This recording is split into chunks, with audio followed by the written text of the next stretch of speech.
Welcome to An Unconventional Life, a podcast where we share stories about the crazy 1% out there who earned their doctoral degrees and then went on to use them in crazy, cool, unique, and unconventional ways. Here's your host, astrophysicist turned teacher, author, dissertation coach, and more, Dr. Russell Strickland.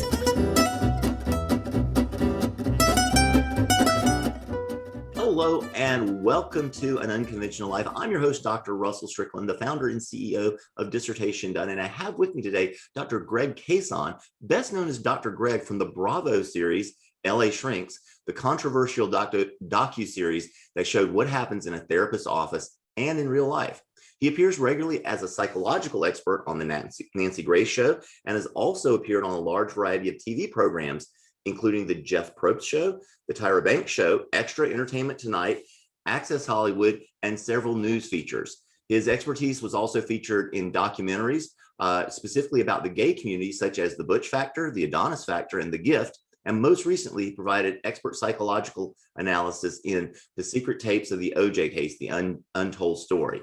His writing includes an often irreverent psychological column on for the gay community called Off the Couch, in print and online version of Frontiers magazine, and his sometimes controversial views have been featured about in the Huffington Post, The Advocate, People, and several other publications. Dr. Cason currently teaches in the psychiatric residency at UCLA and is a licensed psychologist and the diplomat in the Academy of Cognitive Therapy, with a private practice in Los Angeles, specializing in cognitive behavioral therapy and the LGBT community.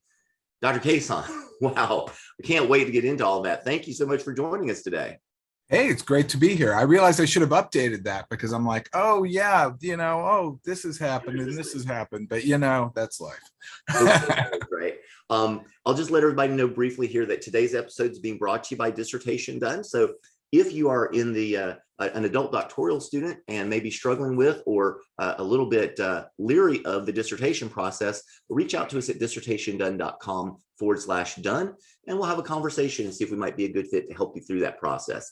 And if by any chance you already have earned your doctoral degree and you want to be an expert out there in the world like Dr. Cason here, one of the best ways to do that is to become a published author. I like to tell folks that there's no better way to be the go-to expert than have a first name doctor and to have literally written the book in your area of expertise. So if that's something you're interested in, we can have a conversation if you go to dissertationdone.com/book. So Dr. Cason, tell me, what is it that originally prompted you to pursue a doctoral degree and start the journey there?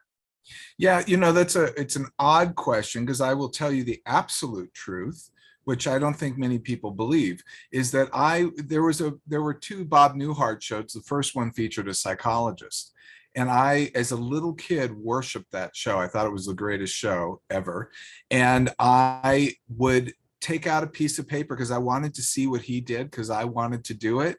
And I wrote down psychologist over several times because realized a little kid, they only pan on the title for a second. Yeah. So I'd have to write, and I had my little pad of paper and finally got the word psychologist out and decided then really I wanted to be a psychologist. My parents who had never gone to college, and they were just working people, and no one in our family had except maybe distant relatives.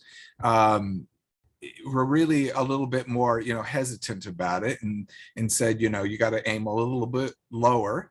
But I went to school. I went to UCLA and went through that process. And it was really after UCLA, I thought, well, that wasn't so hard.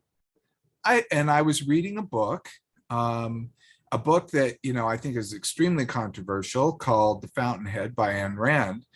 But in the book, what I took from it was that you can do what you want to do if you set your mind to it, and you can really focus and achieve your goals. And I thought, I want to be a psychologist. I'm going to go back to graduate school. So it was a longer process for me, and I set myself on that path.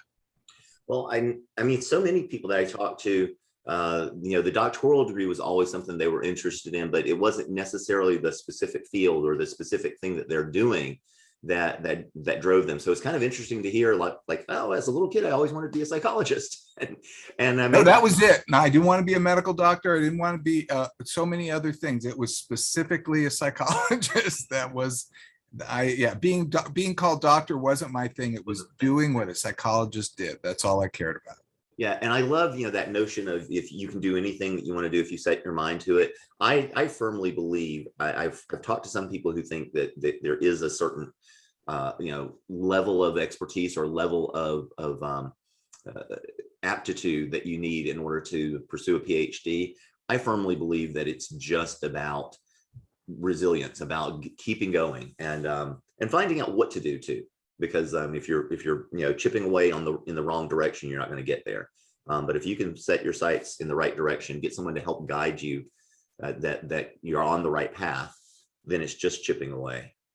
I believe that 100%. You really just have to stay persistent. Just having smarts doesn't do it. You really have to do the work, and the work is so much, and it goes over for such a long time that you have to have great skill in staying focused and on your path. And the thing that where I differ with some other folks is when you say just having smarts doesn't do it, I don't think that having smarts is necessarily a requirement. There are people who are really quite gifted. I've met those, yes. I mean, I feel like I'm a fairly smart guy. There are people that are clearly smarter than I am. And I don't think that's necessary, because I've also talked to people that are clearly not as smart as I am, but they've achieved this same level. And that's the thing. If that's your dream, if that's what you want to do, you can do it. Absolutely. But it is work. And the more aptitude you have for it, the easier the work is. So the corollary of that is obviously the less aptitude you have for it, the more work it is, but you can still do it if you want. There you go. So I think that's awesome. So you go in, you was your undergrad degree in psychology as well? My undergrad was in theater arts. Okay. So my parents said, you want to be an actor. That's what he is. So I'm like, okay, that's what I want to do then.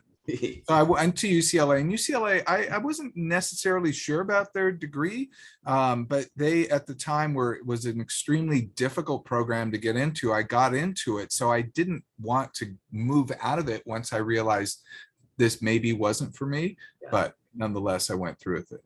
Well, that's a very interesting, you don't hear that parenting story very often. Don't grow up and become a doctor. You want to be an actor. I think they were just trying to say, this is who it is. Yeah. This is who you want to be, not what the character plays on TV. But I wanted to be that character. That was it. There you go. So yeah, oftentimes the characters get to have more interesting lives than the actors that play them anyway. Yeah, he sure did. I still love that show. Yeah. So what did you think, seeing as how you had this connection to the show, what did you think about how the second version of that show ended? Oh, you mean when he was out in Maine, or when he had the bread and breakfast? The second version of the show, he was like an innkeeper, and I don't know if this was a career for him or something like that, but he wakes up at the very end of the second version of that show as the first show character, and he dreamt the whole second show apparently.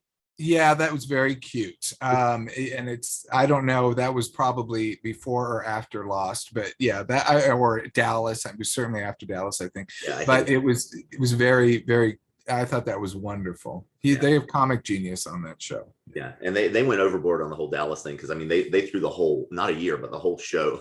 they threw away. Yes. A dream one night apparently. So. Exactly.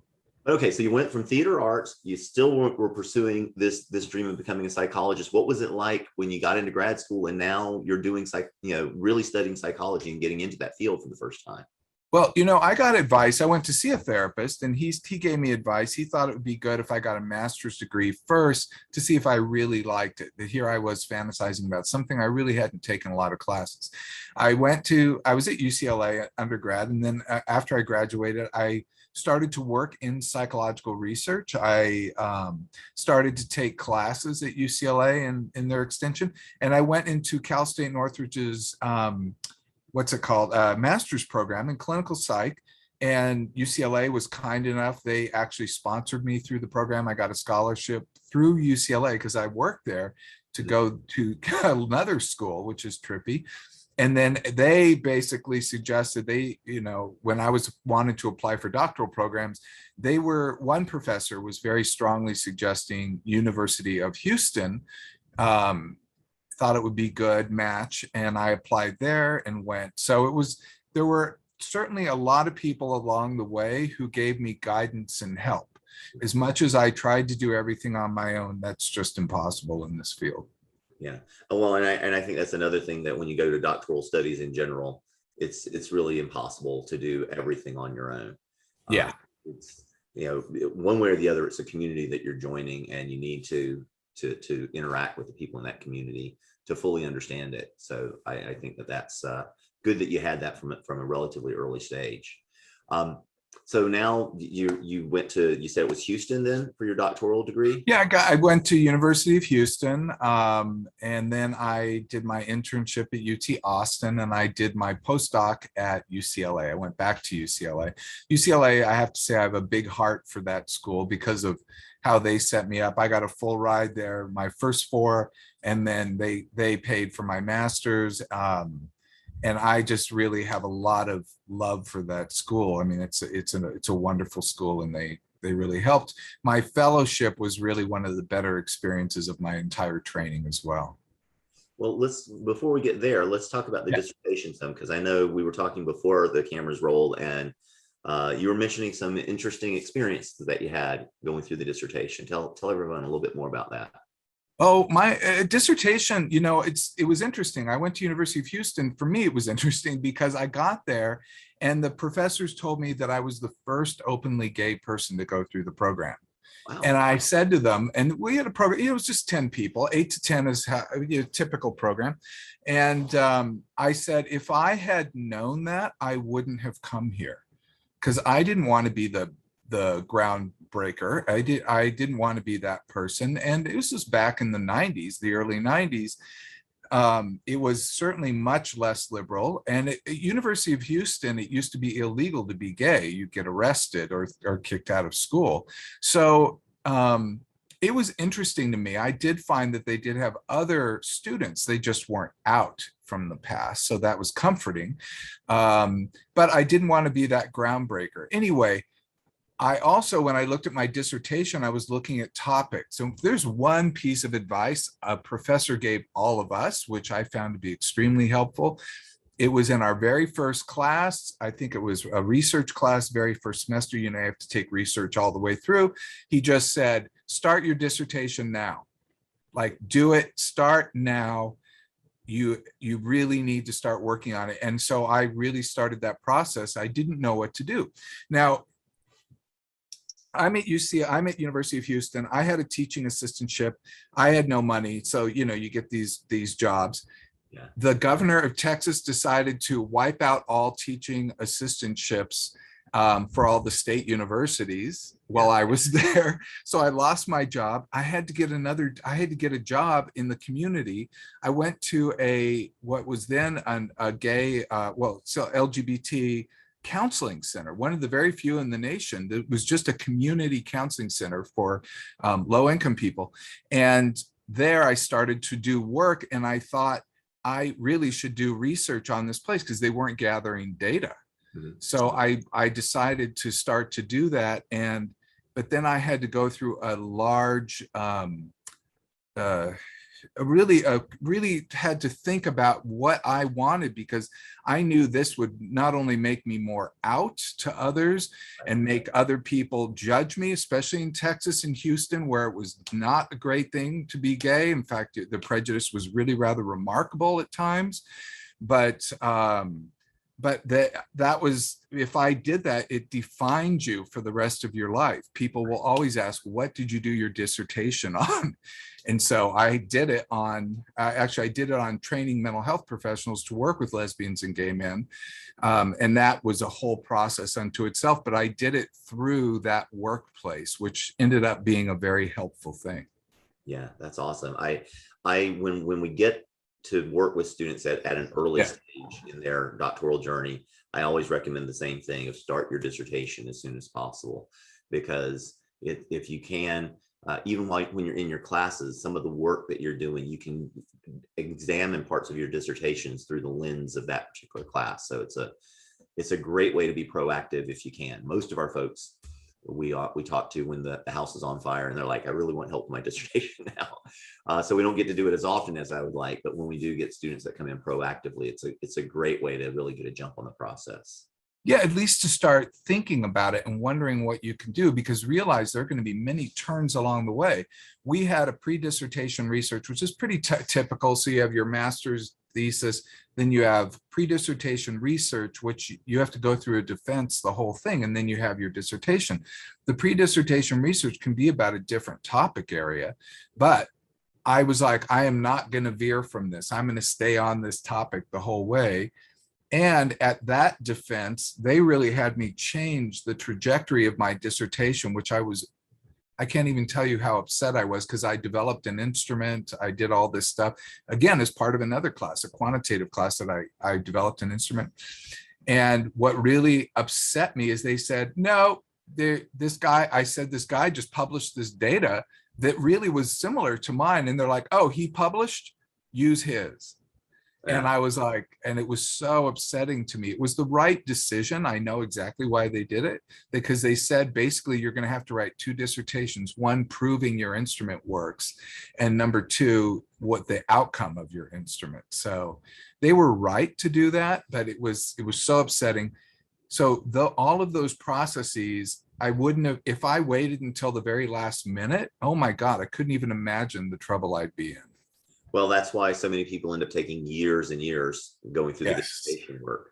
And it's not necessary that it takes that long, but for a lot of people it does. So, but there was another thing that you said in there about how they changed the direction of your work, and you understand why now. But yeah, what was your reaction at the time as that was happening? Were you understanding at the time, or were you resisting, or how did that decision actually happen? Okay, so I will say I always had a somewhat practical mind about getting through my program. My program, for whatever reason, was very work intensive. I'm sure most PhDs are, but I run into a lot of people and I don't know, their programs don't seem all that difficult, or maybe they're just really great workers. A lot of people, I had to work full time too, going through school, which was a crazy thing. So I was working, it was just so much. So if my committee said to do it, I just would have to think, this is what I need to do to graduate. Like, I need to just get out of here. So I didn't buck them too much.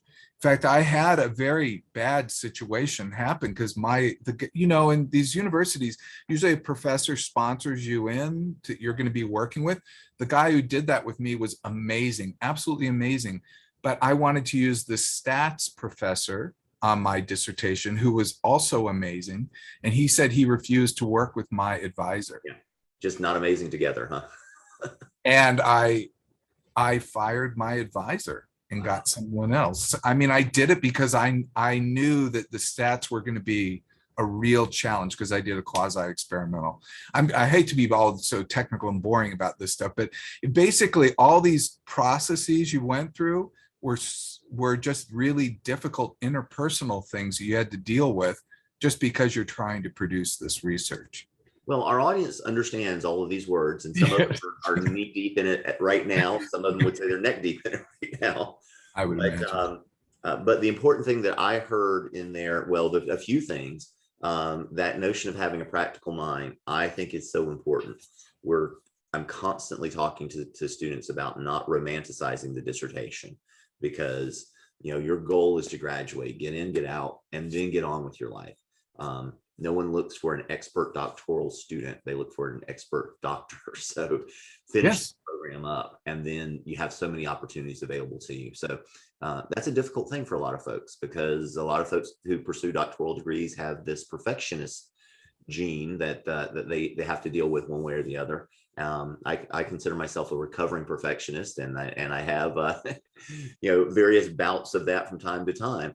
But it's something that, to graduate, you really have to think, this doesn't have to be my best work. It doesn't have to be perfect. It doesn't have to be the thing I'm going to be remembered for the rest of my life.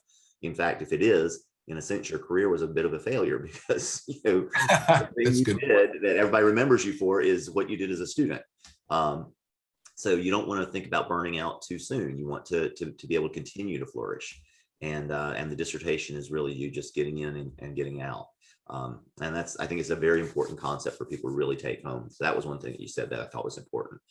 Then the other thing was, hey, these committee members are the gatekeepers of me getting out of here. So they are. They're telling me what I need to do to graduate. Maybe I should listen. And they want you to graduate. It took me a while to kind of see that, as tough as they were at times. They really want you to graduate. Yeah. Like they're trying to push you. They just want you to be of good quality. I think you're lucky in that regard. I think that there are a lot of people that are indifferent as to whether you graduate or not. And then there are some people who don't want you to graduate, but if you force them on it, they'll let you graduate. Like you have to, they consider themselves the guardians to the ivory tower or something like that. And if you can push your way in past them, so be it, you earned it, but they're still going to be pushing you back the whole way. I don't see as much of that anymore, but a lot of indifference I see as opposed to people who really want you to graduate. So I think you may be a little bit lucky in that regard. I was lucky with my committee.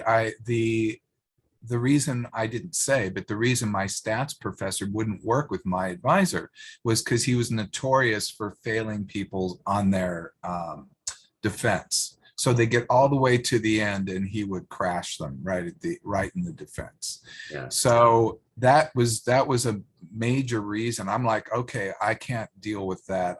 And I want you. So this is what we're going to do. And that was quite a political move. The thing I have to say is you're right, because unfortunately I worked with one of those professors as well. And I remember him kind of gleefully saying how he failed people. Yeah. Gleefully, because he did consider himself a gatekeeper. Yeah. So I just avoided him. I was polite, nice, everything, but yeah, I stayed away from. You got to identify those people and stay away from them. It is very important. We had, so when I was going through preliminary exams, so before the dissertation, we had a professor who, now he was actually a good guy. This was tongue in cheek, but the way our preliminary exams worked is you took these massive written exams all day, 1 week, and then the next week you had an oral exam. And everybody knew that the oral exam was all about finding your weaknesses in the written exam and then just sort of digging into those open wounds. And so you had to be self-aware enough to know what you didn't do right on the written exam. And then you have to strengthen those areas so that when they came back on the oral exam, you're ready for them. And everybody knew this is the way it was. So no surprises there. Well, we found that the guy, after the written exam, we walked by his office one day and he had, I don't know where he got this from. It looked like a magazine article. I have no idea who would have published this, but it was an article on how to win at giving an oral exam. And they meant like that, how the professor could win. And they talked about, if you remember the old British surgical theaters from Victoria, yes, where they had like a funnel, basically. The idea is you put the examinee down there on a swivel chair, and the room is darkened except each professor who asks questions, and they're strategically arranged throughout the theater. They have a light and they turn the light on when they ask a question. And any professor or any group of professors who could get the student to turn all the way around in the swivel chair got a point. And if you could manage to swivel the student around fast enough that they fell off their seat, then you win as a professor. And we're looking at this and we're like, okay, that's all so cute, but we have an oral exam next week and you're the one giving it. So a little extra mental pressure there when we were getting prepared for that the next week. That's cruel. I mean, that's just cruel. See, it is, but again, he was a good guy. He was. It was just humor for him. It was humor for him, but also I think it was very intentional added pressure, because in his mind, at some point you graduate from, this was at the University of Chicago, you graduate from this school and you go on, you're going to have a target on your back. And he wants people to be ready for that kind of pressure. And so this was a situation where it was not like a risk-free area. I mean, if you crumbled under that amount of pressure, well, maybe that's the answer. But he basically was just sort of upping the temperature a little bit. You know, I remember I got into the exam and one of the professors, she asked me the question that I knew I was expecting. And I heard the question. I'm like, okay, I got this. And I explained it and everything. And she said, I'm satisfied. And he immediately says, well, I'm not, from the other side of the room. And I'm like, oh, my chair is swiveling. He's going to get a point here. And then he asked me a follow-up question. And again, I remember this series of voices in my head saying, wait, I understand what he's saying. He's speaking English. I understand the question. I actually know how to answer this question. Wait for just a second. Now speak. And I answered his question. He said, okay. And we moved on. But he did. I mean, I think that those two things were related, that he was wanting to sort of up that pressure and have everybody experience this, you know, heart in the throat kind of moment and see how they handled it. So, you know, what you're pointing out is actually something kind of interesting. One, I mean, yeah, how difficult that process is. I don't wish that that process upon anyone, but you know, you get through it. Yeah. The thing about the oral and preparing for the oral, it's good advice to prepare for the oral and presentation. And I'll tell you, in psychology here, we're used to, in California, we no longer have this because they sued, but we used to have an oral exam for psychologists. So you do a written exam. Once you passed it, then you had to do an oral exam. The oral exam was notorious. People, like 2/3 of people failed it every time. And I took it and I was completely confident. I'm like, I can take, you know, I sail through, I'm going to do this. I had all kinds of false confidence, failed it spectacularly. And then I took a class on how to do an oral exam. I took it with some other fellows who I was with from UCLA. They all failed too. They were incredible people. The thing that was interesting about them was this class is he said, it isn't about knowledge, it's about presentation.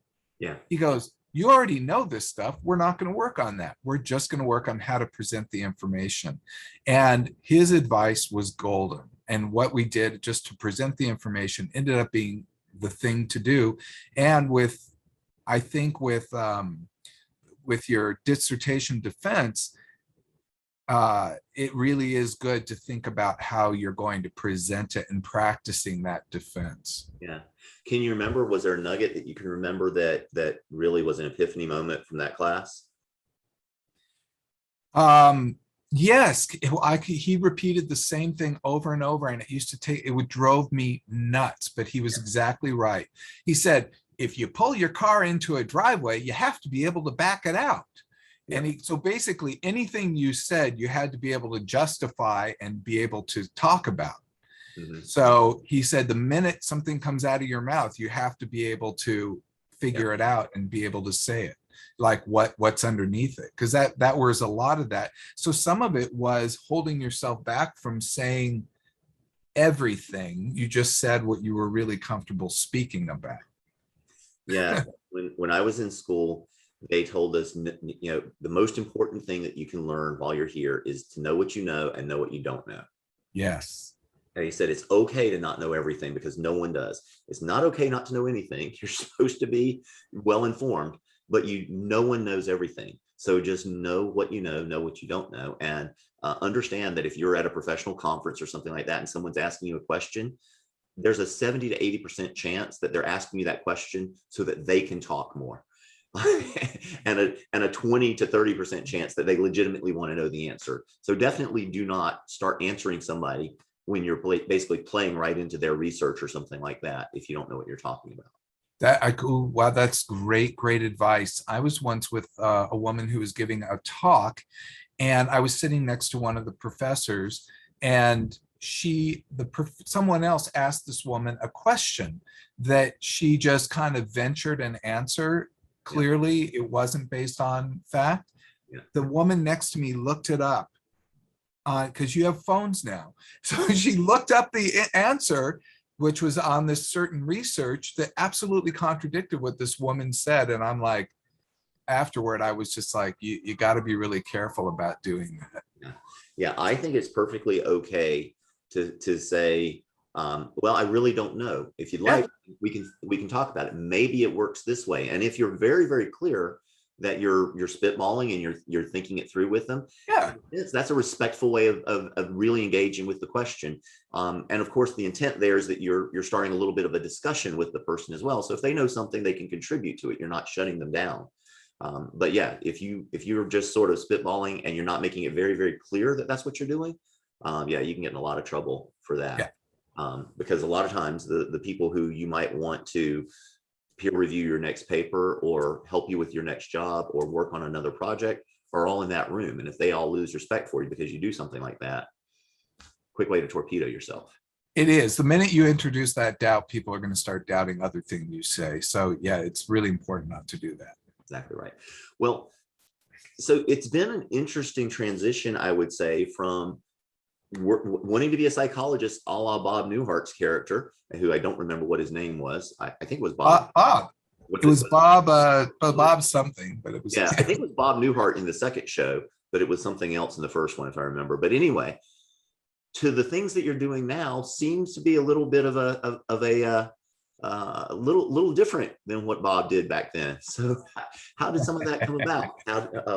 What was it like after you graduated? Well, you know what? First of all, I can say whatever you plan on probably won't happen unless you're very, very good. Or you shut yourself off to possibilities, because there's so many possibilities out there. That's true. Or you go like I did. And see, when I was coming up through school, the AIDS pandemic was absolutely ravaging the gay community. There were people dying all over the place. We had a government that didn't care. We had people all over the place who were saying, just send them off to an island. It was a terrible, terrible situation to go through. So one thing I did was in my fellowship was I did a fellowship specializing in dealing with people with a terminal illness and dealing with HIV. And it was it was a medical psychology. It was absolutely wonderful. And I wanted to then work in the field. Well, the minute I was in my fellowship, they came out with something called protease inhibitors, which are a drug that absolutely arrested HIV. It didn't eliminate it, but it stopped it in its path from replicating as severely, and it saved people's lives everywhere. So it was really exciting to be a part of that. We established new programs and all kinds of things to help people get back on their feet as part of the fellowship. But one thing I didn't anticipate was every job in the field got completely frozen then, because they're like, oh, well, we don't need people anymore. We don't need psychologists anymore. So I couldn't find a job, and I don't have other sources of money. I had to pay for everything myself. So I went, oh my God. I just randomly applied. I had done my internship in a counseling center, UT Counseling Center, just because I wanted to have that experience, and it was a great experience as well. I'm not trying to say everything was great. It wasn't. I had a lot of struggle, believe me, but looking back, I can push away the bad and just look at the good. But the bottom line is that I was like, I applied to all these jobs, and I got jobs in counseling centers. So I went on to direct a college counseling center, a small college counseling center here in Burbank. And again, every job is what you make it. So I'm like, I'm going to make this really more expanded, not just see people for therapy, but do lots of interactive programs and presentations and do things like this, work with the professors. Again, a wonderful job. And then from there, I wanted to go into HIV. So then when a job did come available, I did take that, and I was heading up here. We had an organization we still do called AIDS Project Los Angeles, or APLA. And there I was in charge of the mental health, case management, women's services, and residential services. So I was over all these programs, and more directly took on the mental health stuff, but the other ones I was just I was the director. So really in all those programs got to really work in that field. And so it was just a continual evolution for me as I walked through. Absolutely. Yeah. It's amazing to me how many people I've talked to on this show who are doing things that they never envisioned doing while they were in school. Yep. Because of the opportunities that are available. It's so difficult to write the script. Even when you were a small child saying, I want to be a psychologist growing up, that's still not exactly what you envisioned this life now. at that time. No, and and it's interesting. 9/11 happened while I was working at APLA, and that changed everyone, I think, at that time, and really to try to get a different perspective. And I thought, is this really what I want to do? I didn't like working there. I didn't like administration. And I thought I wanted to do like research and administration and head up big programs and make a huge impact. It was interesting. I started to do some clinical work, and that's when really I allowed the clinical work to start to expand. And then I refocused on clinical work, which wasn't my intention going through school. Yeah. So how did you go from there to becoming Dr. Greg and all over the place? On the media? Some of it was happenstance. When I worked at that counseling center in Houston, they would put me in front of the camera whenever they wanted to do an interview for that. There were about 20, 25 people who worked there, but I was the one that did like their interviews and whatnot. And so, as time went on, I got to do all these different things. And did things just as a therapist. And so long story short, I think a lot of it's because I live in Los Angeles. Opportunities came my way and I went for them. So a lot of psychologists will say no or not go for them. I'm of the mind, no, I'd love to do it. Because one thing that original professor who brought me to the University of Houston, his whole thing was giving psychology away. Psychology is not something that we practice inside of a room in secret. Yeah. Give away the information. And now with the internet and everything, we see this as a very common practice. So I think sometimes people give away incorrect psychology, ergo TikTok and Facebook, et cetera. Sometimes they say some pretty damaging things or lead people astray. But I think to give away the information of psychology is really one of my passions. I love to educate people. Yeah. So one of the things that, as we're recording this right now, the Olympics is going on in Tokyo, and by the time everybody sees this, it'll probably already be forgotten in a couple of, such as our news cycles, right? But I'm wondering if you have any perspective on here most recently. One of the big faces of the Olympics is Simone Biles, and she decided to take a step back during this process. I'm wondering if you have any thoughts on that aren't just apropos to Olympians, but people who are maybe working on their doctoral degree or any other thing where they might encounter what they consider to be an undue amount of stress. Yeah, well, it wasn't even the stress my first impression of Simone Biles when she came out was how tremendously strong and brave she had to be to say that. Right. It was interesting to see all these nasty white male talking heads. I don't know what was going on TV when she did that, saying how horrible she was. She couldn't stand the pressure. She's weak, etc. And I thought, how dare they? It takes so much courage to say, I have a mental illness, or even I'm suffering. And what she said, she didn't even say she had mental illness. She just didn't feel like she was mentally able to be there. And that makes sense because these people have to have absolute focus to be able to perform at their top level. And it's the same if you want to expand it to, doing doctoral work, et cetera. We have to be able to say when we need help. And we also have to be able to say when we can't do something. If we just power through because we're afraid of appearing weak, guess what? You are weak. Yeah. The reality is that strong people admit weakness. Weak people try to pretend it's not happening. So I thought, I don't know what it was, but she impressed me so much. And now I've seen conflicting stories. I've not even read up on the whole thing, but I was so initially impressed in the words that she used, that she was so reflective and so respectful of her teammates. If she had broken her ankle, we'd all understand. Right. We'd all say, oh, that's a bummer. She can't perform. Yeah. It's really very similar. It's just in the mind, so we can't see it. Well, I think that one of the things that you just said there really resonated with me, which is that strong people admit to weakness and weak people do not. It does take strength to do that. And that's something that I've seen time and time again doing what I do. I help people through the dissertation process.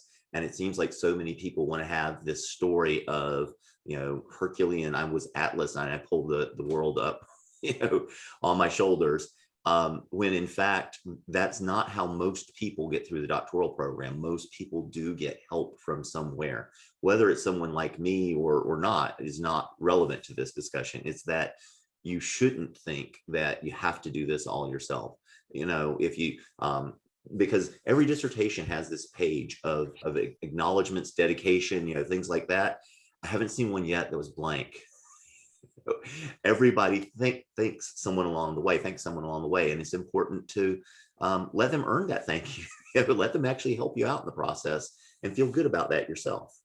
I feel strongly about my acknowledgments page. It was the one thing I worked, I think, the hardest on in so many ways, because I wanted people to know how sincere I was and how special each one of them were. I didn't say, thanks to my committee. I named them and talked about them. I named different people that helped me along the way.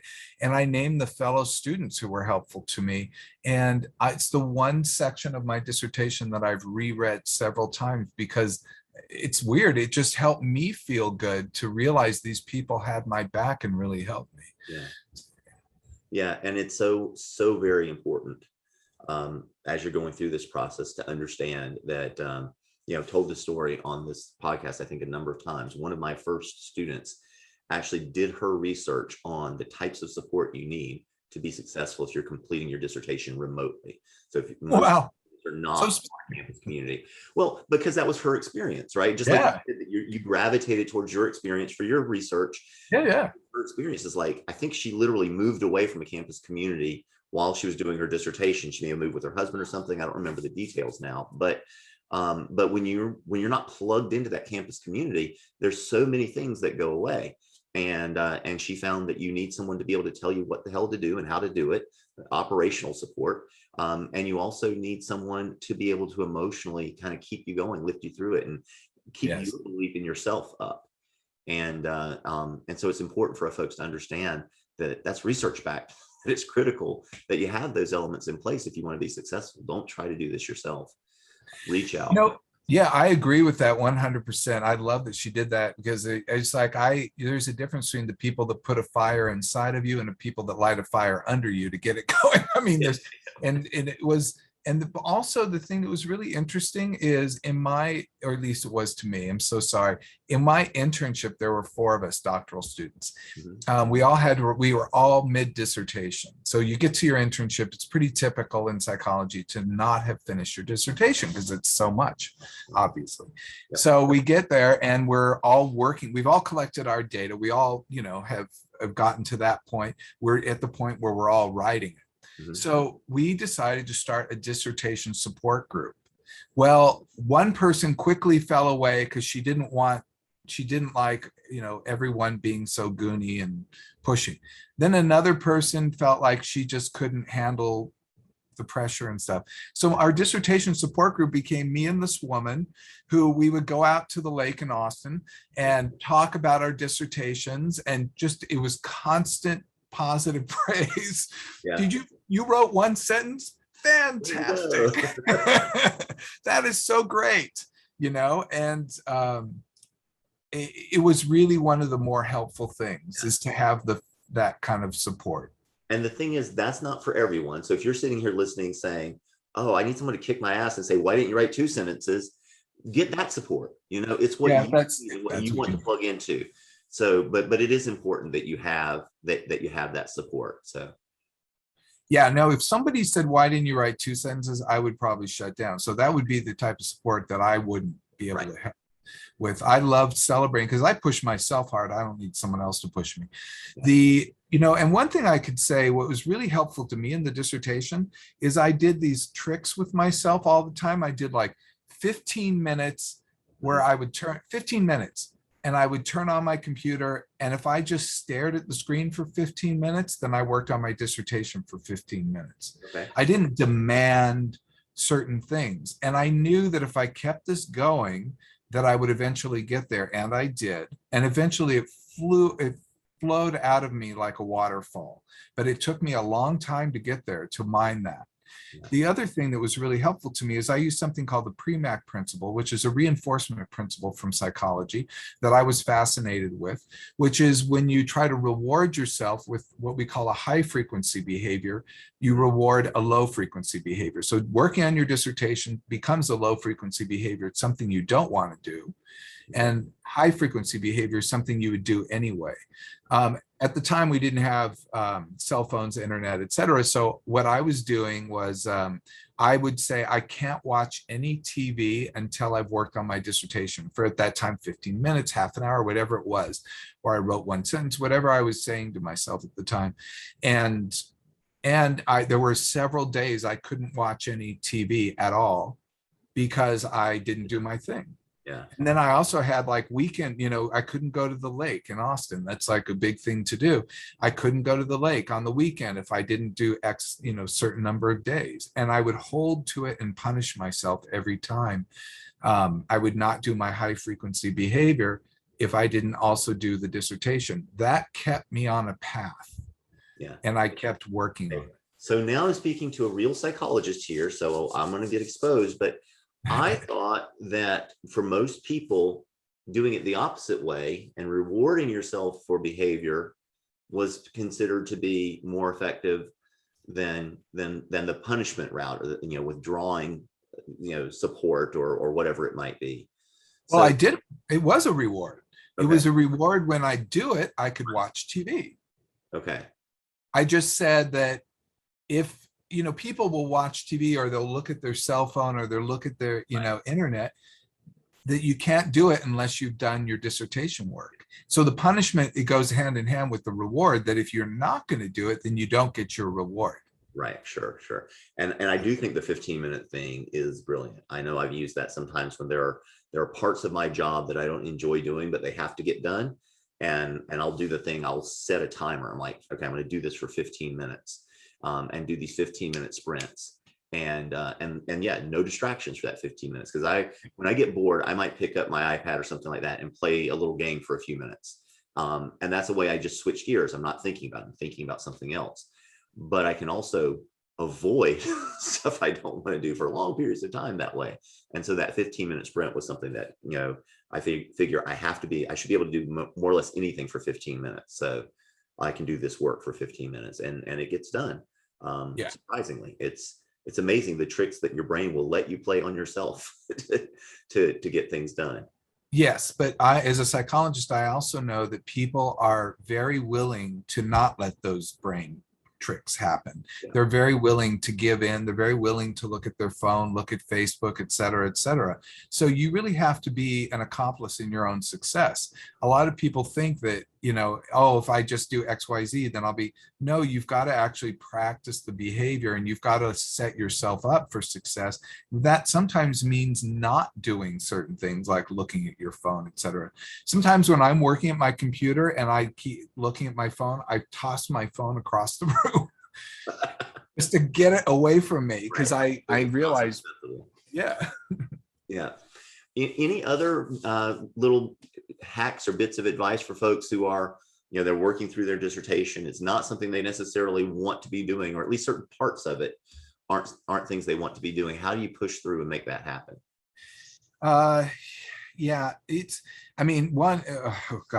That's a tough question in so many ways. But I think work on the easy parts sometimes first, and to get yourself going. There were certain parts I found very interesting. I'm sorry? Build a series of successes then to build success. And it's okay to come back to things and rewrite things, et cetera, et cetera. Mistakes will happen. So perfectionism is your enemy. Although, we all have, I don't think there's a graduate student who doesn't have perfectionism as part of the process. But one of the worst things I ever did is I gave my dissertation to someone else to read, and he looked at it, cracked the first page and said, "Wow, you had a mistake in the first page." Like I did some grammar mistake that everybody missed, including me. And I thought, wow, that was just mean. But in a way, I had to look back on a positive way. And I'm like, I'm so glad I wasn't so focused on just every detail. I had to just get it done, and it really turned out to be good in the end. I think that's a great attitude to have too. One of the things that makes me most upset with committee members is when they will, grade your grammar and hand back a paper, and there's no real meaningful feedback. It's just all like, Word could have done this, or Grammarly could have done this, or something. And I wasn't focused on that right now. Yes, it wasn't maybe up to your standards for submitting it, and I'm sorry about that, but there were still ideas in there that you could have commented on, and I didn't get that back from you. Yes, exactly. So students, if you're out there listening and your professors are doing that, hold them accountable for that. Tell them that you want meaningful feedback, and that you'll hire an editor to fix all of the punctuation when you get to that point. If your professor's hung up on that, because that's really something that the heavy lifting is getting the ideas out there. And the easy work is to get an editor, or for you yourself to go through and clean it up at the end. It's something I have people do that I found accidentally helpful. It's good to meet with individual members of the committee and to just get, talk with them and have more casual conversation with them, and to find out what makes them tick, because they will ease up when they know that you're on their side. You're not trying to counter them. Right. So like the grammar stuff, if people get overly focused on that, then I would say, sit with the person, say, oh, this is helpful to, this is great, this is helpful, let's go through it together, those types of things. And and then look around in their office and talk about different things in their office, but get to know them as a person. They will stop looking at you as much of an object to just ridicule. So. Yeah, that's true. These are people, so treat them as people. That's good advice. One of the tricks that often works, again, it's a psychology hack, is when you ask them for help. What is it that I need to do to accomplish this goal that I have, and you ask them and bring them into the problem like that. There's this thing called reciprocity, where one of the quickest ways that you can make friends with someone is to ask them to do you a favor. As weird as that sounds, that can't be too big a favor, but if you ask them to do you a favor, then all of a sudden they feel better, because they were validated and they were made to feel important, because you're asking this favor of them. And so if you can ask a committee member to get involved in the process with you, that can be very helpful as well. Well, it's in fact that Benjamin Franklin identified that that particular rule, if you will. I call it the Ben Franklin rule, and just say, basically he said to, borrow a rake from your neighbor and then return it. So, ask them to borrow their rake. If you don't get along with your neighbor, ask them for a favor. And I did, and I actually agree with that. And the thing to do is then also report back to that person how helpful they were. Right. That's what'll really warm them. Like, oh, here it is. Like, return the rake. That's the best rake ever. Exactly. You did such a good job picking out that rake. Exactly. So, well, listen, Dr. Cason, I really enjoying myself. This has been a great conversation. If folks wanted to reach out to you to continue this conversation at all, what's the best way for them to reach out to you, or to kind of continue following what you're doing? You could go to my website, drgreg.com. I'm on Instagram a lot. Ask Dr. Greg, AskDrGreg. I'm also on Facebook as Ask Dr. Greg. I'm also on Twitter as Ask Dr. Greg.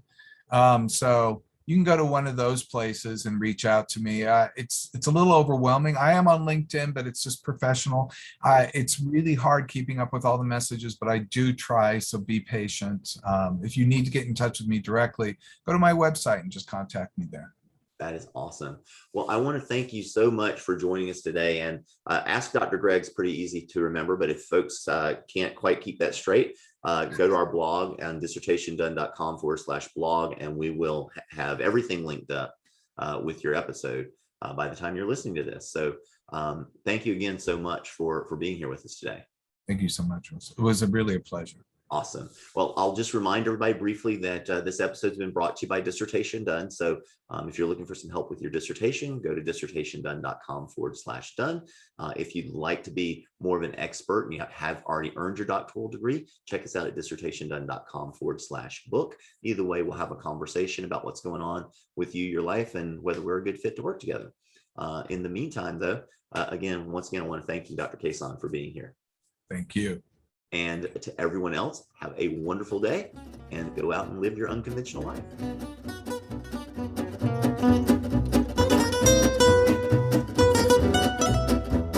This has been An Unconventional Life. Thanks for listening. If you enjoyed today's episode, subscribe now to keep getting inspirational stories of unconventional lives as soon as they're released. Until then, go out and live your best unconventional life.